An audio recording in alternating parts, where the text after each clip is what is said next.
మనం బ్రిడ్జిలను తరచూ చూస్తూనే ఉంటాం. వాటి మీద వెళ్తూ ఉంటాం కూడా. సాధారణంగా బ్రిడ్జి అంటే మనందరికీ తెలిసింది ఇదే. కానీ ఈ బ్రిడ్జి మీద మాత్రం వయసులో ఉన్న కుర్రాళ్ళ ప్రాణాలు పోతూ ఉంటాయి. నమ్మబుద్ధి కాకపోయినా వాస్తవం ఇదే. అసలు ఆ బ్రిడ్జి ఏంటి, దాని కథ ఏంటి, అక్కడ ఎవరి ప్రాణాలు ఎందుకు పోతున్నాయో ఈరోజు తెలుసుకుందాం. హలో ఎవ్రీవన్, మీరంతా బాగున్నారని ఆశిస్తున్నాను.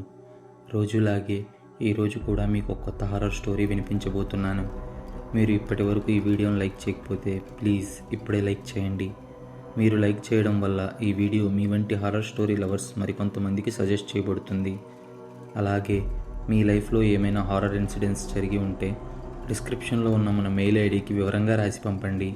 మీ అనుభవాలను మన సబ్స్క్రైబర్స్తో పంచుకోవచ్చు. ఇక ఏమాత్రం ఆలస్యం చేయకుండా ఇవాల్టి హారర్ స్టోరీ స్టార్ట్ చేసేద్దాం. అది అర్ధరాత్రి సమయం. మేఘన హైదరాబాద్లోని ఒక నైట్ క్లబ్ బయట తన కజిన్ పూజిత కోసం ఎదురుచూస్తుంది.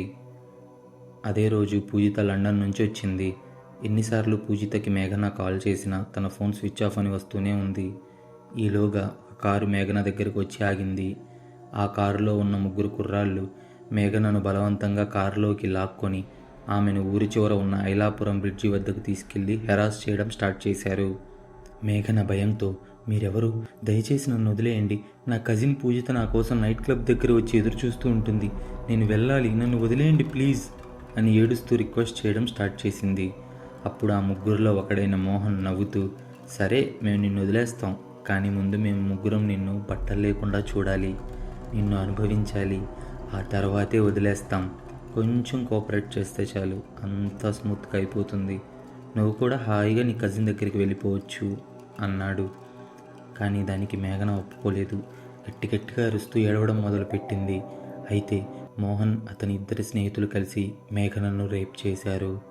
సరిగ్గా 1 నెల తర్వాత రాహుల్ అనే కుర్రాడు అర్ధరాత్రి జూబ్లీ హిల్స్లోని నైట్ క్లబ్ నుండి తన ఇంటికి వెళ్తున్నాడు. సరిగ్గా ఐలాపురం బ్రిడ్జికి కొంచెం ముందే అతని కారు చెడిపోయింది. అతని ఇంటికి వెళ్ళడానికి అతను బ్రిడ్జిని దాటాలి. అక్కడి నుంచి తన ఇంటికి పెద్దగా దూరం లేకపోవడంతో నడుచుకుంటూ వెళ్ళాలని రాహుల్ నిర్ణయించుకున్నాడు. అలా అతని కారు దిగుతూ ఉండగా వెనక నుంచి ఏదో తెల్లగా తనని చూస్తున్నట్టు కనిపించింది రాహుల్కి.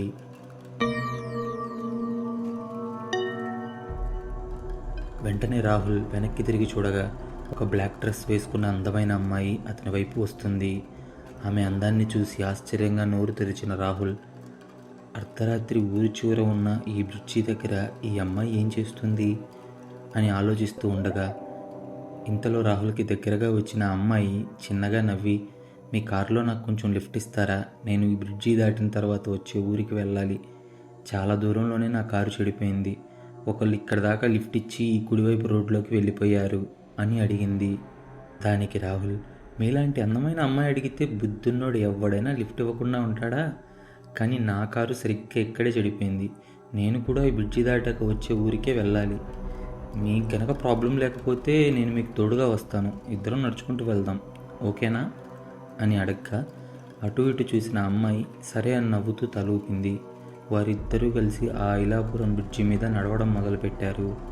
అప్పుడు రాహుల్, ఇంతకీ మీ పేరేంటి అని అడగ్గా ఆ అమ్మాయి చిరునవ్వుతో తల అటు ఇటు ఊపుతూ, నా పేరు ప్రియా అని బదులిచ్చింది.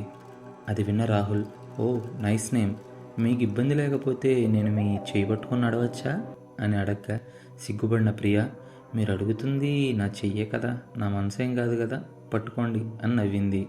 దానికి సిగ్గుపడ్డ రాహుల్ తన చేయిని ముందుకు చాపగా తన చేతిని రాహుల్ చేతికి అందించింది ప్రియా. ఆమె చేతి స్పర్శ తగలగానే అతని ఒళ్ళంతా జివ్వుమంది. ఏదో కరెంట్ షాక్ తగిలినట్టు అతని గుండె వేగంగా కొట్టుకోవడం స్టార్ట్ అయింది. ఒక్కసారిగా అతను ఆమె చేతిని వదిలేసి కొంచెం దూరంగా వెళ్ళి నిలబడ్డాడు. అప్పుడు ఆమె, ఏమైంది, ఎందుకు చేతిని వదిలేసి అంత దూరం వెళ్ళి నిలబడ్డారు అని అడగ్గా రాహుల్ తడబడుతూ చిన్నగా, ఏం లేదు, నీ చేయి పట్టుకున్నాక నా ఒళ్ళంతా జలధరించినట్టయింది, నాకేదో తేడాగా అనిపించింది అని మొహానికి పట్టిన చెమటలు తుడుచుకుంటూ చెప్పాడు రాహుల్. అప్పుడు ప్రియా నవ్వి, అబ్బో బాగానే లైన్ వేస్తున్నావు, ఈ పప్పులేమి నా దగ్గర ఉడకవు, కానీ పద వెళ్దాం అని మళ్ళీ రాహుల్ చేయి పట్టుకుంది. కానీ ఈసారి ప్రియా మొహం మారిపోయింది. అది ఇంకో అమ్మాయి ముఖంగా మారిపోయింది. ఆ భయంకరమైన రూపాన్ని చూసిన రాహుల్ గుండెల్లో దడతో బెదిరిపోయాడు. తన నోటి నుండి మాట రావడం లేదు. వణుకుతున్న గొంతుతో నువ్వు నువ్వు అంటే అంటే నువ్వు అని అనగా, అవును నేనే నేనే అని బదులిచ్చింది ఆ అమ్మాయి. అది విని షాక్ అయిన రాహుల్ భయంగా oh my god oh my god, ఇది ఎలా సాధ్యం, అసలు ఇది ఎలా జరుగుతుంది, ఇది ఇంపాసిబుల్ అని అనగా, దాని సంగతేమో కానీ ఇప్పుడు నీ చావు మాత్రం నా చేతుల్లో పాసిబులే అని గట్టిగా నవ్వింది ఆమె. ఆ మాట విని ఉలిక్కిపడ్డ రాహుల్ ఆమె చేతిని వదిలేసి పారిపోవాలనుకున్నాడు. కానీ ప్రియా అతన్ని గట్టిగా పట్టుకుంది. అదే సమయంలో సడన్గా గాలి బలంగా వేయడం స్టార్ట్ అయింది.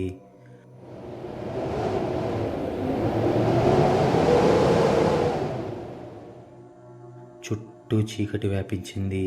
బ్రిడ్జి కింద ఉండే నీరు సముద్రంలోని అలల్లా ఉప్పొంగుతుంది.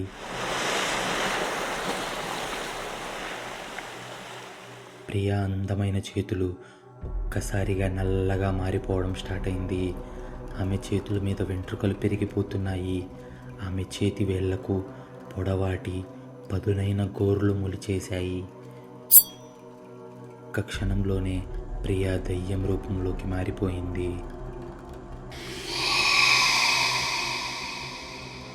ఆమె ముఖమంతా భయంకరమైన నలుపు రంగులోకి వచ్చేసింది. ఒక్కసారిగా ఆమె తన వేగాన్ని పెంచి కోపంగా రాహుల్ గొంతుని తన పదునైన పళ్ళతో కొరికేసింది.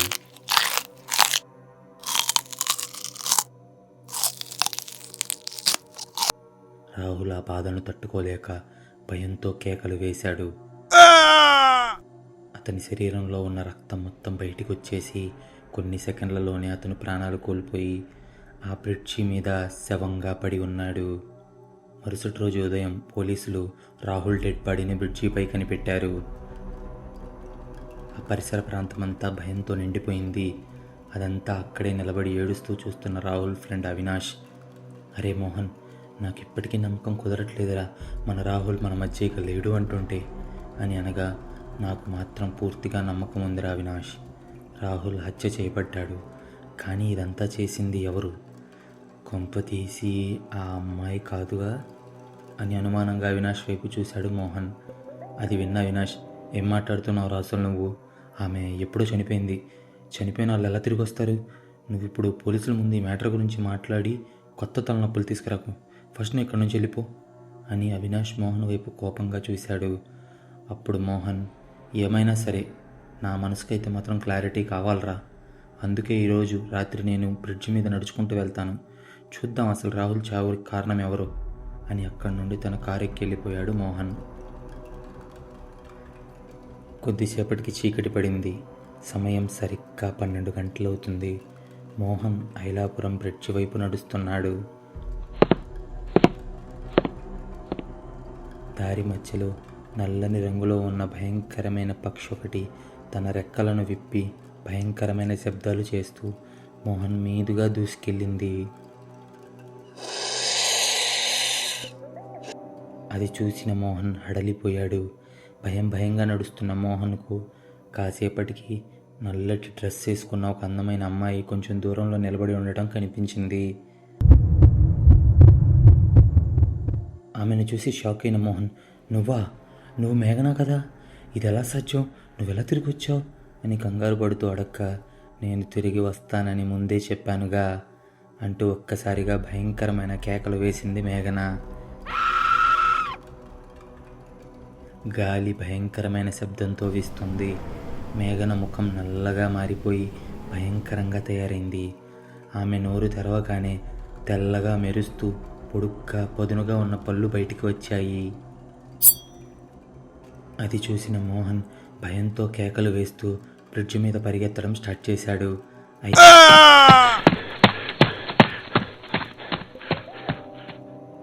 అయితే ఆ భయంకరమైన దెయ్యం ఒక్కసారిగా ఒక భారీ రాబందు రూపంలోకి మారి మోహన్ వెనకాలే ఫాస్ట్గా ఎగురుతూ ఉంది.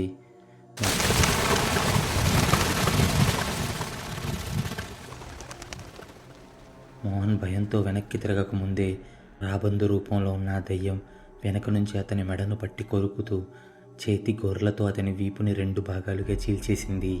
అతని శరీరంలోని మొత్తం రక్తాన్ని పీల్చేసింది.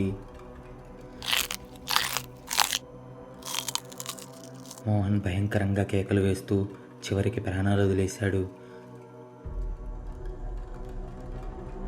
ఆ తర్వాత రాబందు రూపంలో ఉన్న ఆ దయ్యం మోహన్ శవాన్ని బ్రిడ్జి కింద ఉన్న కాలువలో పడేసింది.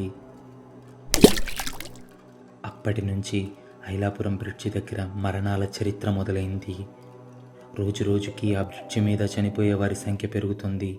చనిపోయిన ప్రతి ఒక్కరి బాడీలో రక్తం పూర్తిగా లేకుండా పోతుంది. ఈ చావు వార్తలు వింటున్న చుట్టుపక్కల ప్రజలు ఆ బ్రిడ్జి పేరు వింటేనే వణికిపోతున్నారు. ఇదంతా ఆ సిటీ మేయర్కు ఒక తలనొప్పిగా మారింది. ఈ వింత మరణాలపై దర్యాప్తు చేయించేందుకు ఆ సిటీ మేయర్ మహేంద్ర సిటీలోని ఒక ప్రముఖ చర్చి ఫాదర్ ఆంటోనీని కలవడానికి చర్చికి చేరుకున్నాడు. అప్పటికే ప్రార్థనలో ఉన్న ఫాదర్ ఆంటోనీ తన ప్రార్థన ముగించుకొని కళ్ళు తెరిచేసరికి తన ఎదురుగా ఉన్న మేయర్ మహేంద్రను చూసి ఆశ్చర్యపోయి, "ఏంటి మేయర్ గారు, మీరు ఇలా వచ్చారు?" అని అడగ్గా ఫాదర్ ఆంటోనీ, "సిటీలో ఉన్న ఐలాపురం బ్రిడ్జి దగ్గర చాలామంది కుర్రాళ్ళ మృతదేహాలు వరుసగా రోజు కనిపిస్తున్నాయి. పోలీసులు ఎంత ప్రయత్నించినా అసలు నిందితుడెవరో గుర్తించలేకపోతున్నారు" అని చెప్పాడు మహేంద్ర. అది విన్న ఫాదర్ ఆంటోనీ, "మీరు ఓ విషయం గమనించారా? నేను విన్నదాని ప్రకారం ఇప్పటి వరకు చనిపోయిన వాళ్ళందరూ నైట్ డిస్కో క్లబ్ నుంచి తిరిగి వస్తున్న వాళ్ళే అంట కదా" అని అడగ్గా, "హా ఫాదర్, మీరు చెప్పింది 100% నిజమే. నాకు ఈ చావుల మీద చాలా అనుమానం ఉంది. నాకేమనిపిస్తుందంటే ఈ హత్యలన్నీ ఏదైనా దయ్యం చేస్తుందేమో అనిపిస్తుంది" అని అనుమానం వ్యక్తం చేశాడు మహేంద్ర. అదంతా విన్న ఆంటోనీ, "ఎస్ మిస్టర్ మహేంద్ర, మీరు సరిగ్గా అర్థం చేసుకున్నారు. నా అనుమానం కూడా అదే. నాకు కూడా ఆ బ్రిడ్జి మీద ఏదో ఒక భయంకరమైన దయ్యం తిరుగుతుంది అనిపిస్తుంది. మొదట ఆమె రాహుల్ను బలి తీసుకుంది, ఆ తర్వాత మోహన్ను, ఇప్పుడు అదే ఆత్మ మరింత మందిని చంపేస్తుంది" అని అనగా, "ఓ మై గాడ్, దయచేసి మీరే ఏదైనా చేయండి ఫాదర్" అని కంగారుగా అన్నాడు మేయర్ మహేంద్ర. దానికి ఫాదర్ ఆంటోనీ, "సరే మేయర్ గారు, ఈ రాత్రికే మనం ఏదో ఒకటి చేద్దాం. ఈరోజు రాత్రి నేను, మీరు ఇంకా మరికొందరు కలిసి ఆ మరణాల బ్రిడ్జి మీదకి వెళ్దాం" అని చెప్పగా, "ఓకే ఫాదర్, తప్పకుండా, నేను దానికి అన్ని ఏర్పాట్లు చేస్తాను" అని అక్కడి నుండి బయలుదేరాడు మేయర్ మహేంద్ర. కొద్దిసేపటికి చీకటి పడింది. సమయం సరిగ్గా అర్ధరాత్రి 12:18 అవుతుంది. ఫాదర్ ఆంటోనీ మేయర్తో పాటు కలిసి అక్కడికి వెళ్ళాడు.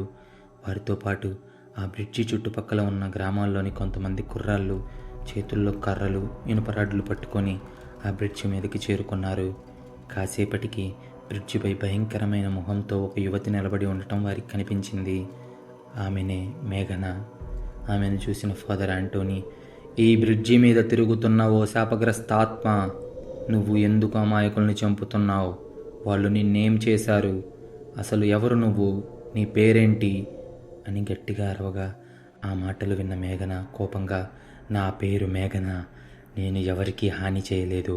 సరిగ్గా నెల క్రితం నేను నైట్ క్లబ్ దగ్గర నా కజిన్ సిస్టర్ కోసం ఎదురు చూస్తూ ఉండగా 3 నరరూప రాక్షసులు నన్ను బలవంతంగా కారులో ఈ బ్రిడ్జి మీదకు తీసుకొచ్చి లెక్కలేనన్ని సార్లు నన్ను రేప్ చేసి చివరకు నన్ను చంపి బ్రిడ్జి నుంచి కిందకి విసిరేశారు. అందుకే నేను నా ప్రతీకారం తీర్చుకుంటున్నా. వాళ్ళల్లో ఇప్పటి వరకు 2 చంపేశా, ఇంకా ఒక్కడు మాత్రమే మిగిలాడు" అని ఆవేశంగా అరుస్తూ బదులిచ్చింది ఆత్మగా ఉన్న మేఘన. అప్పుడు ఫాదర్ ఆంటోనీ, "అబద్ధం చెప్పకు మేఘన. నువ్వు చంపిన అందరూ నిన్ను రేప్ చేసిన వారు కాదు. కేవలం కొందరు చేసిన పాపాల కోసం నువ్వు ఎంతోమందిని చంపేశావు. ఇది నీకు న్యాయంగా అనిపిస్తుందా" అని అడగ్గా, "ఆ క్లబ్ నుంచి వచ్చే ప్రతి ఒక్కడూ నాకు నన్ను చంపిన ఉన్మాదిలాగే కనిపిస్తున్నాడు. అందుకే నేను ఆ నైట్ క్లబ్ నుంచి వచ్చే వాళ్ళని చంపుతున్నాను" అనింది మేఘన ఆత్మ. అదంతా విన్న ఫాదర్ ఆంటోనీ కొన్ని మంత్రాలు చదవడం స్టార్ట్ చేశాడు.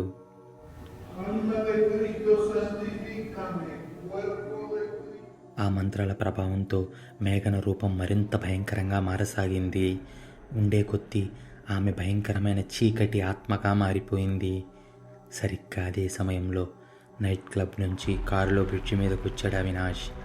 అతన్ని గమనించిన మేఘన ఆత్మ ఒక్క క్షణంలో ఎగిరి అవినాష్ దగ్గరకు చేరుకొని అతన్ని కారు నుంచి బయటికి లాగి, చూడరా చూడు, చివరికి నువ్వు కూడా నా ముందుకే వచ్చావు.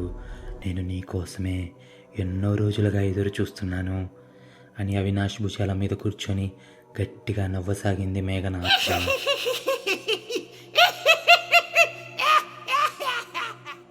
అప్పటికే భయంతో వణికిపోతున్న అవినాష్, దయచేసి నన్ను క్షమించు, నా మత పిచ్చితో నేను పెద్ద పాపం చేశాను, ప్లీజ్ నన్ను వదిలే అని ఏడవడం స్టార్ట్ చేయగా, ఏంటి నేను క్షమించి వదిలేయాలా?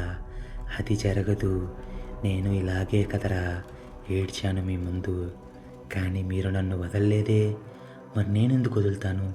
నువ్వు కూడా నీ స్నేహితుల్లాగే నరకానికి వెళ్ళిపో, అక్కడ నీ కోసం వాళ్ళు ఎదురు చూస్తున్నారు అని గట్టిగా కేకలు వేస్తూ తన భయంకరమైన రూపంతో అవినాష్ మీద దాడి చేసింది మేఘన ఆత్మ. ఆమె అతని గుండెల్లోకి తన పదునైన గోళ్లను దించి అవినాష్ గుండెను బయటికి లాగి అతని రక్తాన్ని తాగింది. వెంటనే అవినాష్ కింద పడిపోయి అక్కడికక్కడే ప్రాణాలు కోల్పోయాడు.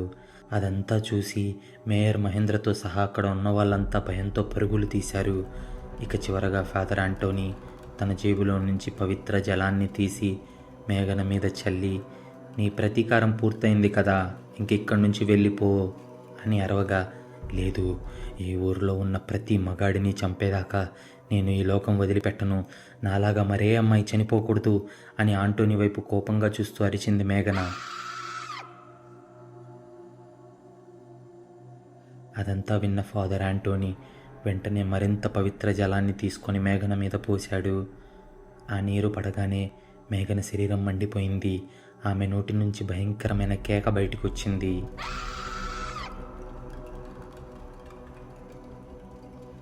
కొద్ది క్షణాల్లోనే ఆమె పొడుగాటి పొగగా మారి గాల్లో కలిసిపోయింది. అది చూసిన ఫాదర్ ఆంటోనీ ఊపిరి గట్టిగా పీల్చుకొని, ఇప్పుడు ఈ ఆత్మకు శాంతి చేకూరింది, ఈ అమ్మాయికి జరిగిన అన్యాయానికి న్యాయం లభించింది అని అడుగులు ముందుకేశాడు. మరుసటి రోజు పూజితకి పోలీసుల ద్వారా తన కజిన్ మేఘన ఎలా చనిపోయిందనే విషయం తెలిసింది. మీకు ఈ హారర్ స్టోరీ ఎలా అనిపించిందో ప్లీజ్ కామెంట్ చేయండి. ఇప్పటిదాకా ఈ వీడియోని లైక్ చేయకపోతే ప్లీజ్ ఇప్పుడే లైక్ చేయండి. ఇలాంటి హారర్ స్టోరీస్ రోజు వినడానికి ఇప్పుడే మన ఛానల్ని సబ్స్క్రైబ్ చేయండి. Thank you.